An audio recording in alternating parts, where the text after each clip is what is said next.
All right, guys, welcome back. It's Thursday, April 2nd. Today we're going to go over Tuesday's assignment 5.2, The United States Enters the Great War, but we're only going to hit Explore 5 and 6. We'll leave 7 and 8 until tomorrow. So let's jump right in, stop wasting time. All right, so Explore 5 is titled The United States Responds. The question is, how did the U.S. initially respond to World War I?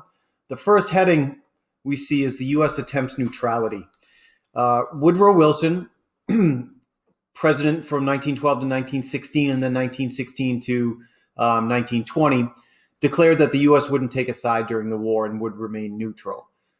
Did we? Here, many of you struggled to be thorough enough in your answer. The answer I was looking for is arguably no, we did not remain neutral. Well, how or why? The United States supported the Allied powers by selling them food and raw materials. So they were much more supportive of the Allied powers than they were of the Central powers. So one could argue that the United States did not remain neutral. And many believe that our reason for supporting the Allied powers was because Britain was a member of that alliance, and we had long-standing connections with Britain. So Americans tended to favor Britain and the Allied powers. Next question, what happened to the Lusitania and what did Germany agree to do? Let's take a look at this headline from the New York Times from 1915. This is, I think, the day or two after the Lusitania was sunk by a submarine, probably 1,260 dead, twice torpedoed off Ireland's coast, sinks in about 15 minutes. The captain was saved. Recognize his name, Vanderbilt, rich guy. He was missing. Washington believes that a grave crisis is at hand.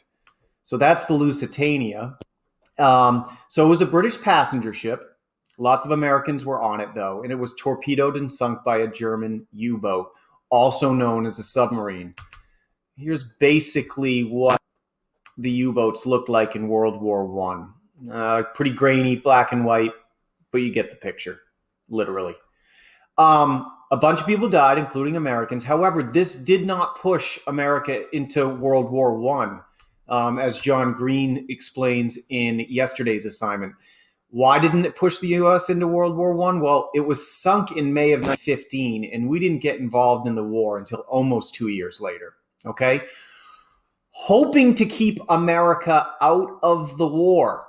After the U-boat sunk, the Lusitania, Germany agreed to stop attacking passenger and neutral ships. Now, I want to add this. Some argue that the Lusitania was in fact carrying weapons of some sort for the Allied powers. So if that's the case, some might argue that the Lusitania stopped being a passenger ship and became a warship, which many would think as a reasonable target during war for U-boats. I'll leave that up to you to decide, okay? Divide neutrality. What did President Wilson use as a campaign slogan when he won re-election in 1916? His slogan was, he kept us out of war. But we should mention that, yep, he won, but America entered World War I less than a year later. I have a couple of images for this too. This is pretty cool. This is a truck at the time, obviously campaigning for Wilson. We got a bunch of different headlines here. Who broke the money trust, trustbusters, who keeps us out of war, who stands for the 8-hour day. I have no idea what it means. Who gave farmers assistance. So who keeps us out of war? The message was Wilson, even though we got in the war not long after. Here's a campaign pin from 1916 for Wilson. As you can see, the slogan is there too. He kept us out of war for a few months anyway. All right, moving on.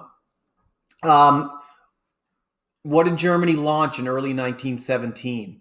German submarines launched and began an unrestricted submarine campaign. Basically, they started sinking everything and anything. So remember, after the Lusitania, they agreed to stop attacking passengers and neutral ships. In early 1917, Germany would forget about that. It's on again. So unrestricted submarine campaign. Explore 6, neutrality comes in. The United States prepare for World War I. as ships. What did the U.S. government? Out of the 80 or so assignments I've checked of you guys, very few of you, this is for you two. So let's take a look. Most mentioned that in a telegram intercepted from Germany to Mexico, what needed from you was for you to expand and explain what the heck was in the telegram is what makes the big deal. In the telegram that Britain intercepted and told America about, Germany pretty much Mexico, help us out, the United States, go to them, and we'll help you a bunch of American territory back if you join us in our war, okay? When America found out about that, they were not. I should mention, I don't think Mexico considered this even for a second. So the invite was there from Germany. That's what pushed closer to war. And as you can see, in early 1917, Congress declared war on Germany, and a few days later, the U.S. officially entered World War I. All right? So remember, they were an allied power, and why was it good news for Germany? Well, drew from the war. Russian Revolution, their leader, which is like a dictator, was forced from power.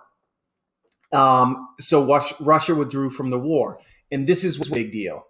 With Russia, we could move away from focusing on Russia and France to just focus on France. This was a big deal and news for me. Mobilizing for war. Mobilizing means like, what did America do to get ready? And I was a little bit disappointed in many answers because I gave you three: draft, convoy, and bond. I meant those as kind of hints as what did they do? What did they do about a convoy? What did they do about bonds? Okay, so let's take one at a time. The U.S. government created a draft to build up the army. 2.7 men were drafted and another 2 million men and women enlisted, meaning volunteered. Here's an image I found that represents the World War I. You can see this, 1917. We have young men in line up by the time, registering for the drafting or something.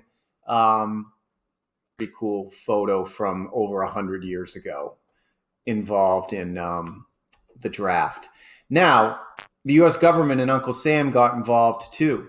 This was a poster you could see at the time, on Americans' patriotism. Uncle Sam's pointing directly at you and letting you know that you are wanted for the U.S. Army. So best go get there. More World War I posters either tomorrow or next week. I find them pretty interesting. All right. So what about this convoy thing? Well, to protect ships from the German Navy, ships escorted ships carrying supplies across the Atlantic. Now, I wasn't able to find a image of this, so I got to skip, okay? Bonds. Remember, basically a bond is a loan to the federal government. People in business would buy the bonds. You could go to a bank, you could buy bonds. That money went to the government to fund the war. But just like any other loan, the lender expects repayment plus interest. So this was a form of investment. So Americans really did it for two reasons. One, be patriotic, help the war effort. Two, it's an investment. If you're loaning the government money, that's a pretty secure loan. They're going to pay you. Billions of dollars was raised with the sale and purchase of Liberty bonds. Okay, so that brings us to Explore 7 in the trenches. We're going to stop from now. I'll pick it up tomorrow with the trenches and the armistice that Germany. But for now, for today, so thanks very much, everybody. I hope you view this and take the time to go over your assignment. All right, thanks, guys.